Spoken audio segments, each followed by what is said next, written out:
বন্ধুরা, সবার জীবনেই প্রেম একবার না একবার আসে। তাহলে প্রেম কি আসলে একটা মোহ কি না, সেই বিষয়ে আমরা আজকে আলোচনা করব।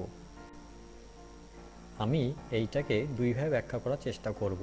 প্রথমত, বৈজ্ঞানিকভাবে ব্যাখ্যা করা যাক। আমি যদি বলি যে আমি 5 বছর বয়সে একটি মেয়ের প্রেমে পড়েছি, কি হাসি পাচ্ছে না? হাসি পাওয়ারই কথা এইটা, কারণ এই সময়ে আমার প্রেম জন্ম হওয়াটা অস্বাভাবিক। তখন একজন মানুষের মধ্যে ওই আবেগের জন্মও হয় না।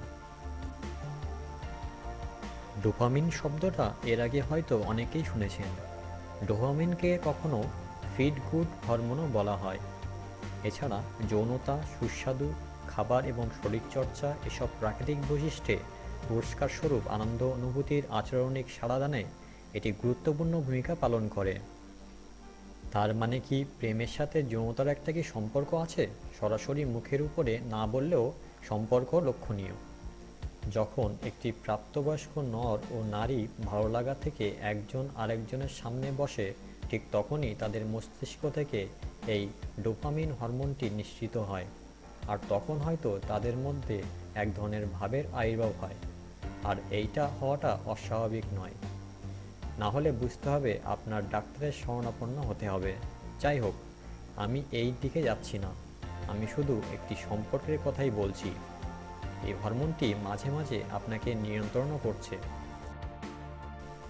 দ্বিতীয়ত, মনের আবেগ।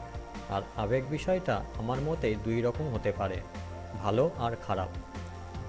এসব আবার মাঝে মাঝে মনোমানসিকতার উপরও নির্ভর করে। সবার মাঝে আবার যে প্রেমের মাঝে যৌনতার দ্বন্দ্ব আছে, বিষয়টা আবার তাও নয়। কেউ কেউ আছে নিজেকে মনকে নিয়ন্ত্রণ করতে পারে, তাদের কথা আলাদা। তাই আমি বলবো, প্রত্যক্ষ হোক আর পরোক্ষ হোক, প্রেম একটা মোহ।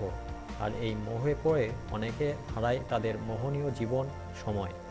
অনেকে হয়ে ওঠে আবার কবি, সাহিত্যিক, বিজ্ঞানী হয়েছে কিনা আমার মনে পড়ে না। তোমাদের কাছে প্রেম জিনিসটা কি, তা আমাদের কমেন্ট করে জানাও।